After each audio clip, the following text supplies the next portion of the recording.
G2R പ്ലാറ്റ്ഫോമിൽ ദൈവവചനം തുടർമാനമായി കേൾക്കുന്ന എല്ലാ ദൈവദാസിദാസന്മാർക്കും വിശുദ്ധന്മാർക്കും വന്ദനം.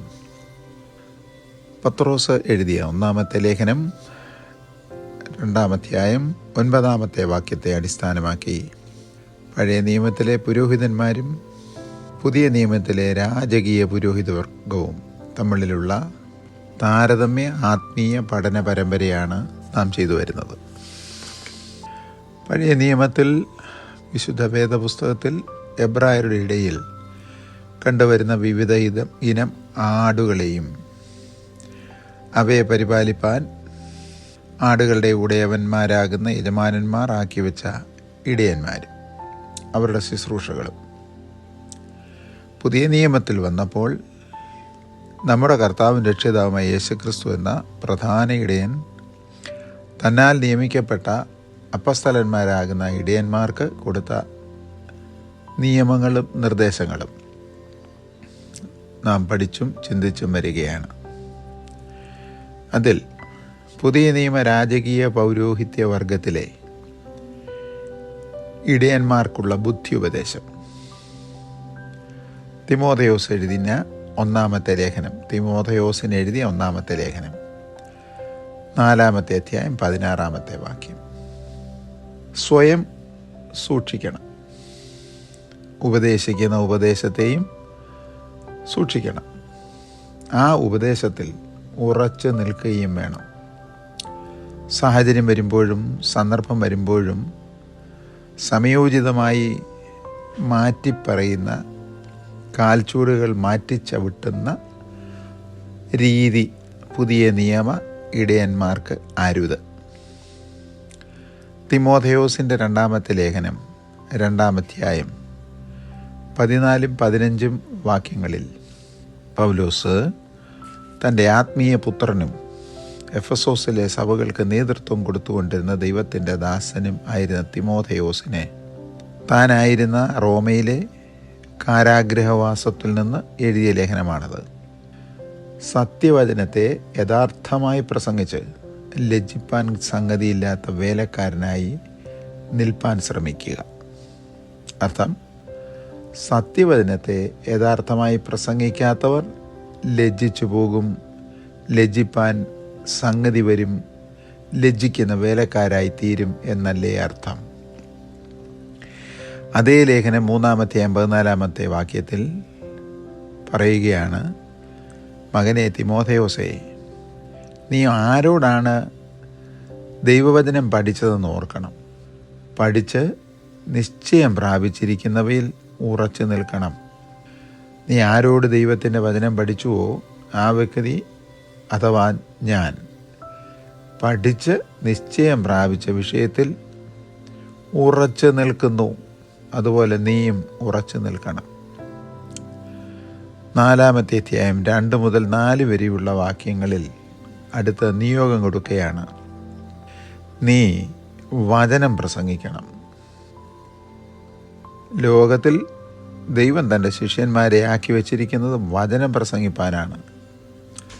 സാമൂഹിക സുവിശേഷം പ്രസംഗിപ്പാനല്ല, സോഷ്യൽ ഗോസ്പൽ പ്രസംഗിപ്പാനല്ല, തത്വശാസ്ത്രവും തത്വജ്ഞാനവും പ്രസംഗിച്ച് ഒരു കൂട്ടം ആത്മാക്കളെ തങ്ങളുടെ പക്ഷം ചേർക്കുവാനുമല്ല. നിങ്ങൾക്ക് സൗകര്യമുള്ള സമയത്തിൽ ശുശ്രൂഷിപ്പാനും അല്ല. സമയത്തിലും സമയത്തിലും ഒരുങ്ങി നിൽക്കണം. എന്തിന്? സത്യവചനത്തെ യഥാർത്ഥമായി പ്രസംഗിപ്പാൻ. വിഷയം പൗലോസ് തുടരുകയാണ്.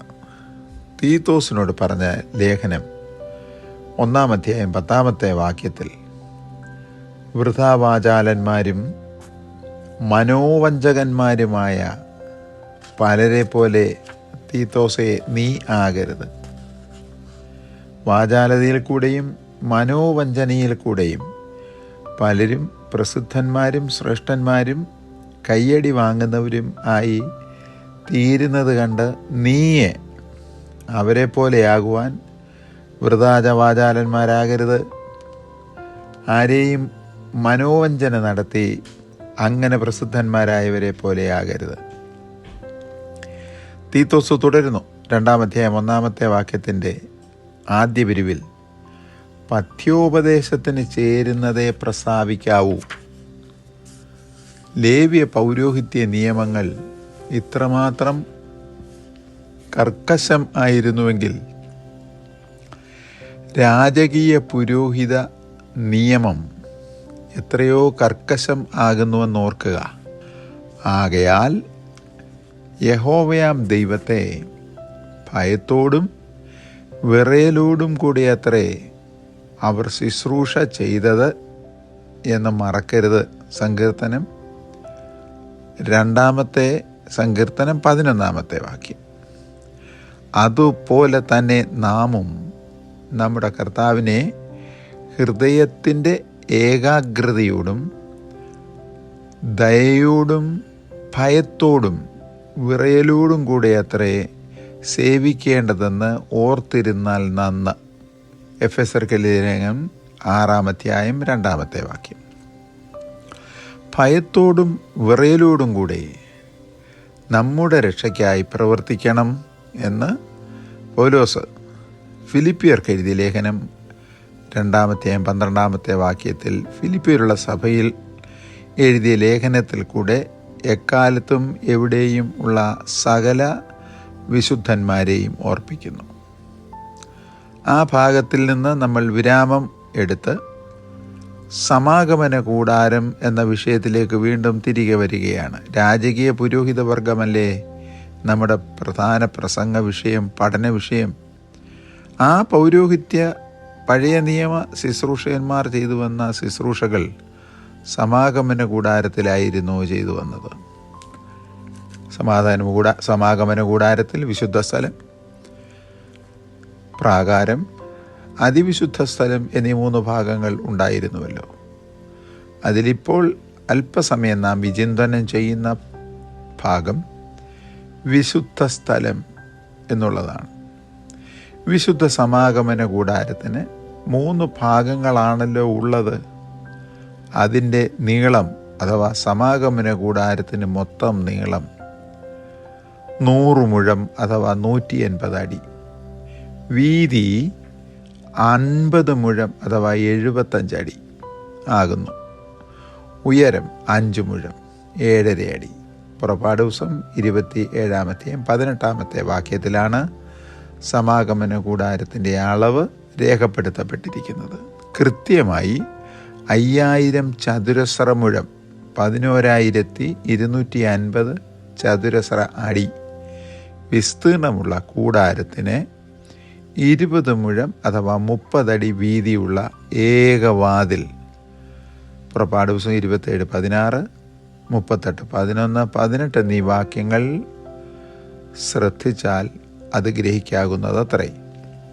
വാതിൽ വഴി കൂടാരത്തിനുള്ളിൽ പ്രവേശിക്കുന്ന പുരോഹിതന്മാർ ആരായിരുന്നാലും പ്രാഥമികമായി താമ്രത്തൊട്ടിയിൽ നിന്ന്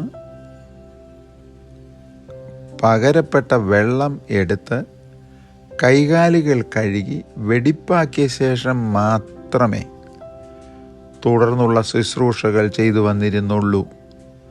പുറപ്പാട് ദിവസം 30 20, 21, 40, 31 വാക്യങ്ങൾ.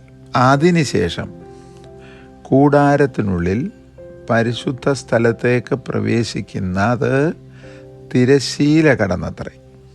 ഇതിന് പരിശുദ്ധ സ്ഥലം എന്ന് വിശേഷിക്കപ്പെടുന്നതിനുള്ള കാരണം, ഇതിന് പരിശുദ്ധ സ്ഥലം എന്ന് വിശേഷിപ്പിക്കപ്പെടുന്നതിനുള്ള കാരണം ദൈവസാന്നിധ്യം അവിടെ എഴുന്നള്ളി വസിക്കുന്ന കൃപാസനവും പെട്ടകവും സ്ഥിതി ചെയ്യുന്ന അതിപരിശുദ്ധ സ്ഥലത്തോട് തൊട്ടിരിക്കുന്നത് കൊണ്ടത്രേ. അപ്പോൾ ഇതിനെ വിശുദ്ധ സ്ഥലം എന്ന് വിളിക്കപ്പെടുവാനുള്ള രഹസ്യം മനസ്സിലായല്ലോ. ദൈവസാന്നിധ്യം എഴുന്നള്ളി വസിക്കുന്ന അതിപരിശുദ്ധ സ്ഥലത്തോട് ചേർന്നിരിക്കുന്ന സ്ഥലം അതുകൊണ്ട് അത് പരിശുദ്ധ സ്ഥലം എന്ന് വിശേഷിപ്പിക്കപ്പെട്ടു. ആയതിനാൽ അത്രേ വിശുദ്ധ സ്ഥലത്തെയും അതിവിശുദ്ധ സ്ഥലത്തെയും തമ്മിൽ വിചിത്രവർണ്ണങ്ങളുള്ള 4 വിധ നൂലുകൾ കൊണ്ട് മനോഹരമായി നെയ്തുണ്ടാക്കിയ വിശിഷ്ടമായ തിരശ്ശീല കൊണ്ട് വേർതിരിച്ചിരിക്കുന്നത്. പുറപ്പാട് ദിവസം 26-ാം അധ്യായം 31 മുതൽ 37 വരെയുള്ള വാക്യങ്ങൾ.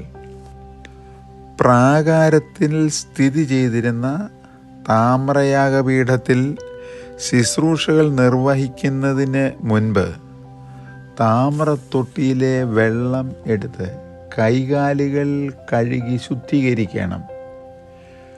ശുദ്ധീകരണം പ്രാപിച്ചാലും വിശുദ്ധ സ്ഥലത്തേക്ക് പ്രവേശിക്കുന്നതിന് മുൻപ് അവർ വീണ്ടും തങ്ങളുടെ കൈകാലുകൾ കഴുകി ശുദ്ധി വരുത്തേണ്ടിയിരുന്നു. ഒരിക്കൽ കൂടെ പറയാം, സമാഗമന കൂടാരത്തിൽ പ്രവേശിക്കുന്ന ഏത് പുരോഹിതനും വിശുദ്ധ യാഗപീഠത്തിൻ്റെ പുറകിൽ വയ്ക്കപ്പെട്ടിരിക്കുന്ന താമ്രത്തൊട്ടിയിലെ വെള്ളം എടുത്ത് കൈകാലുകൾ കഴുകി പ്രാകാരത്തിൽ ശുശ്രൂഷിക്കുന്നു. അവർക്ക് വിശുദ്ധ സ്ഥലത്തേക്ക് പ്രവേശിക്കണമെങ്കിൽ രണ്ടാമത് വീണ്ടും അവർ വെള്ളം എടുത്ത് കൈകാലുകൾ കഴുകേണ്ടിയിരുന്നു. വിശുദ്ധീകരണത്തോടുകൂടെ അല്ലാതെ ആരും ആലയത്തിൽ കടക്കരുത്, ആലയത്തിൽ ശുശ്രൂഷിക്കുകയും ചെയ്യരുതെന്നത് കർക്കശമായ നിയമമായി ദൈവം കൊടുത്തു. അടുത്ത് നാം ചിന്തിക്കേണ്ടത് വിശുദ്ധ സ്ഥലം, അതിലെ ഉപകരണങ്ങൾ. ഒന്നാമത് തങ്കം കൊണ്ടുള്ള നിലവിളക്ക്. പുറപ്പാട് ദിവസം 25-ാം അധ്യായം 31 മുതൽ 40 വരെയും 26-ാം അധ്യായം 35-ാമത്തെ വാക്യവും 40-ാം അധ്യായം 24-ഉം എബ്രായർക്ക് എഴുതിയ ലേഖനം 9-ാം അധ്യായം 22-ഉം 9-ാം അധ്യായം 2-ാമത്തെയും വാക്യങ്ങൾ. സമാഗമന കൂടാരത്തിനുള്ളിൽ വയ്ക്കപ്പെട്ടിട്ടുള്ള ഉപകരണങ്ങൾക്കെല്ലാം അതതിൻ്റെ പ്രാധാന്യതകൾ ഉണ്ട്. എല്ലാ ഉപകരണങ്ങൾക്കും അതാത് ഉപകരണങ്ങളുടെ പ്രാധാന്യതയുണ്ട്. അവയിൽ ഒന്നും മറ്റൊന്നിനേക്കാൾ പ്രാധാന്യത കുറഞ്ഞത് അല്ല. അവയെ ഉണ്ടാക്കുന്നതിനുള്ള നിർദ്ദേശങ്ങളും ദൈവമായ ദൈവം തന്നെ കൊടുക്കുകയും അതിന് പ്രകാരം ഉണ്ടാക്കുകയും ചെയ്തതിൻ്റെ സ്ഥാനം അഥവാ ഓർഡർ ഇങ്ങനെയാകുന്നു. ഒന്നാമത് പെട്ടകം അഥവാ കൃപാസനം. ഏറ്റവും പ്രധാനപ്പെട്ട ഉപകരണം അതാണ്. പുറപ്പാട് 25-ാം അധ്യായം 10 മുതൽ 22-ഉം 40-ാം അധ്യായം 20-ാമത്തെ വാക്യവും അതിൻ്റെ ഓർഡർ അനുസരിച്ച്, ക്രമം അനുസരിച്ച് പറയുകയാണ്. രണ്ടാമത് കാഴ്ചയപ്പത്തിൻ്റെ മേശ. പുറപ്പാട് പുസ്തകം 25-ാം അധ്യായം 30, 40-ാം അധ്യായം 22-ാമത്തെ വാക്യം. മൂന്നാമത് തങ്കം കൊണ്ടുള്ള നിലവിളക്ക്. പുറപ്പാട് പുസ്തകം 25-ാം അധ്യായം 31 മുതൽ 40 വരെയും 40-ാം അധ്യായം 24-ാമത്തെ വാക്യവും. നാലാമത് താമ്രയാഗപീഠം. പുറപ്പാട് പുസ്തകം 27-ാം അധ്യായം 1 മുതൽ 8-ഉം 40-ാം അധ്യായം 28-ാമത്തെയും വാക്യം. അഞ്ചാമത് ധൂപപീഠം. പുറപ്പാട് പുസ്തകം 30-ാം അധ്യായം 1 മുതൽ 10-ഉം 40-ാം അധ്യായം 26-ാമത്തെയും വാക്യം. അവസാനമായി ആറാമത് താമ്രത്തൊട്ടി. പുറപ്പാട് പുസ്തകം 30-ാം അധ്യായം 17 മുതൽ 21-ഉം 40-ാം അധ്യായം 30-ഉം ഈ വാക്യങ്ങളാണ് ഓർഡർ അനുസരിച്ച് ദൈവസന്നിധിയിൽ ഉണ്ടാക്കപ്പെട്ടിട്ടുള്ള സമാഗമന കൂടാരത്തിലെ ഉപകരണങ്ങൾ. ഇവയെല്ലാം ദൃശ്യമായ മനുഷ്യനിർമ്മിതമായ ഉപകരണങ്ങളും ദൈവ സൃഷ്ടിയാകുന്ന ഭൂമിയിൽ നിന്നുള്ള കരപദാർത്ഥങ്ങൾ, മെറ്റീരിയൽസ് ആകയാൽ നശ്വരവും കേവലം നിഴലും മാത്രമായിരുന്നു. അപ്പോൾ തന്നെ ഇവയ്ക്കെല്ലാം ദൈവനിർമ്മിതവും അദൃശ്യവുമായ പൊരുളുമുണ്ടായിരുന്നു എന്നത് ഒരു പരമസത്യം. ഇവകൾ നിർമ്മിക്കുവാൻ ദൈവം തൻ്റെ ദാസനായിരുന്ന മോശയ്ക്ക് കൽപ്പന കൊടുക്കുമ്പോൾ അവ എല്ലാറ്റിൻ്റെയും യഥാർത്ഥമായ മാതൃക സ്വർഗത്തിൽ നിന്ന് സീനായി മലയിൽ കൊണ്ടുവന്ന് മോശയെ കാണിച്ചു കൊടുക്കുകയും ചെയ്തുവല്ലോ. പുറപ്പാട് 25:9, 40, 26:30, സംഖ്യാപുസ്തകം 8:4, എബ്രായർക്ക് എഴുതിയ ലേഖനം 8:5. അതുകൊണ്ടാണ് ദൈവം കൂടെ കൂടെ ഞാൻ നിന്നെ സീനായി പർവ്വതത്തിൽ വെച്ച് കാണിച്ചെന്ന മാതൃകയും പ്രകാരം അവയെ ഉണ്ടാക്കണമെന്നും മോശെ ഓരോ ഉപകരണങ്ങളെയും തീർത്ത ശേഷം യഹോവ കൽപ്പിച്ച മാതൃകയിൻ പ്രകാരം അവയുണ്ടാക്കിയെന്നും എഴുതിയിരിക്കുന്നത്. ഇവയിൽ ഒന്നുപോലും ഇന്നത്തെ ദൃശ്യഭൂമിയിൽ ഒരിടത്തും ഇല്ല എന്നത് ഒരു പരമസത്യം. ആ നിഴലായ ഉപകരണങ്ങളൊന്നും തന്നെ ഇന്ന് ഭൂമിയുടെ മുഖത്ത് ഇല്ല. എന്നാൽ അവയെല്ലാറ്റിൻ്റെയും യഥാർത്ഥ്യമായത് സ്വർഗത്തിലുണ്ട്. യെശയ്യാപ്രവചനം 6:6, യാഗപീഠം. എബ്രായർക്ക് എഴുതിയ ലേഖനം 13:10, വെളിപ്പാട് പുസ്തകം 8:3, 5, 9:13, 14 18 വാക്യം, 16 7 വാക്യം. മോശയും ബസലേലും ഒഹൊലിയാബും ഉണ്ടാക്കിയ സമാഗമന കൂടാരത്തിലെ ഒരു ഉപകരണങ്ങളും അല്ല. അല്പം കൂടെ കടത്തി ചിന്തിച്ചാൽ ശലോമോൻ തൻ്റെ മഹത്വത്തിനനുസരിച്ചുണ്ടാക്കിയ യെരുശലേമിലെ ആലയത്തിലുണ്ടായിരുന്ന ഒരു ഉപകരണങ്ങൾ പോലും ഇന്ന് ഭൂമിയിൽ ദൃശ്യമായി മനുഷ്യർക്ക് കണ്ടിട്ട് സന്തോഷിപ്പാൻ ഇല്ല എന്നുള്ളത് പരമസത്യമാണ്. അവയെല്ലാം കാലസമ്പൂർണതയിൽ വെളിപ്പെടും എന്നുള്ള വിഷയവും നമ്മൾ മറക്കരുത്. അപ്പോൾ ഇപ്പോൾ അതില്ല എങ്കിലും സ്വർഗത്തിൽ വയ്ക്കപ്പെട്ടിരിക്കുന്ന യഥാർത്ഥ മാതൃക അത് കാലസമ്പൂർണതയിൽ വെളിപ്പെടുക തന്നെ ചെയ്യും. നമുക്ക് തുടർന്നുള്ള സന്ദർഭത്തിൽ ആ പഠന വിഷയം തുടരാവുന്നതാണ്. പരമോന്നതനായ ദൈവം തൻ്റെ ജനമായ ഇസ്രായേൽ ജനത്തിൻ്റെ നടുവിൽ വസിക്കേണ്ടതിന് വിശേഷവിധിയായി ഒരു വിശുദ്ധ മന്ദിരം ഉണ്ടാക്കുവാനും, പുറപ്പാട് 25:8, അതിൽ വയ്ക്കേണ്ടതിന് നിർമ്മിക്കുവാൻ കൽപ്പന കൊടുത്ത ഉപകരണങ്ങൾ നിർമ്മിക്കുവാനും കൽപ്പന കൊടുത്തപ്പോൾ മോശയെ കാണിച്ചു കൊടുത്ത മാതൃകയിൻ പ്രകാരമുള്ള ഉപകരണങ്ങളെ സംബന്ധിച്ചുള്ള സ്വർഗീയ വെളിപ്പാടുകൾ പ്രാപിച്ച പൗലോസ് കൊരിന്ത്യരുടെ 2 ലേഖനം 12:7, എഫെസ്യർക്ക് എഴുതിയ ലേഖനം 3:3-5 വരെയുള്ള വാക്യങ്ങൾ സമാഗമന കൂടാരത്തെയും അതിനുള്ളിൽ ഉണ്ടായിരുന്ന ഉപകരണങ്ങൾ, അതിൽ ശുശ്രൂഷിച്ച പുരോഹിതന്മാർ, മഹാപുരോഹിതന്മാർ, യാഗങ്ങൾ, യാഗവസ്തുക്കൾ, തിരശീലകൾ ആദിയായവകളെ സംബന്ധിച്ച് രാജകീയ പുരോഹിതവർഗമായ നമുക്ക് വെളിപ്പെടുത്തി കൊടുത്തിരിക്കുന്നു എന്ന പരമസത്യം കൂടെ നോക്കുക. സീനായി പർവ്വതത്തിൽ വെച്ച് യഹോവയാകുന്ന ദൈവം മാതൃക കാണിച്ച് മോശയോട് ഉണ്ടാക്കുവാൻ കൽപ്പിച്ച അതേ ദൈവം യഥാർത്ഥമായതിൻ്റെ പൊരുൾ പൗലോസിനെ ആത്മദർശനത്തിൽ കൂടി കാണിച്ചു കൊടുത്തു. അതിൻ്റെ പരമസത്യം എന്താകുന്നുവെന്ന് നിങ്ങൾ ഒന്ന് നോക്കണം. തുടരാം. നമുക്ക് കർത്താവിൻ്റെ വചനം നമുക്ക് പഠിക്കുവാൻ ഹൃദയത്തെ തുറക്കാം. പരിശുദ്ധ പിതാവേ, നന്ദിയോടുകൂടെ സ്തോത്രം. അങ്ങയുടെ വിലയേറിയ വചനത്തിൻ്റെ നിർമ്മല സത്യങ്ങൾ ഗ്രഹിപ്പാൻ, കർത്താവെ, ആ നിഴലിൽ നിന്ന് പൊരുളിലേക്ക് വരുവാൻ, ദൃശ്യമായതിൽ നിന്ന് അദൃശ്യമായതിലേക്ക് വരുവാൻ, ദൃശ്യമായ ആലയവും ഉപകരണങ്ങളും എല്ലാം ശത്രുക്കൾ നശിപ്പിച്ചു. എന്നിരുന്നാലും അതിന് യാഥാർത്ഥ്യമായത് സ്വർഗത്തിലുണ്ടല്ലോ. അത് ഞങ്ങൾക്ക് കാണുവാനൊരു പ്രത്യാശ തന്നിരിക്കുന്നതിനാൽ സ്തോത്രം. കേൾവിക്കാരെയും എല്ലാ ദൈവമക്കളെയും അനുഗ്രഹിച്ച് ആശീർവദിക്കേണ്ടതിനുള്ള തിരുസന്നിൽ സമർപ്പിച്ച് പുത്രൻ്റെ നാമത്തിൽ പ്രാർത്ഥിക്കുന്നു, കേൾക്കണമേ.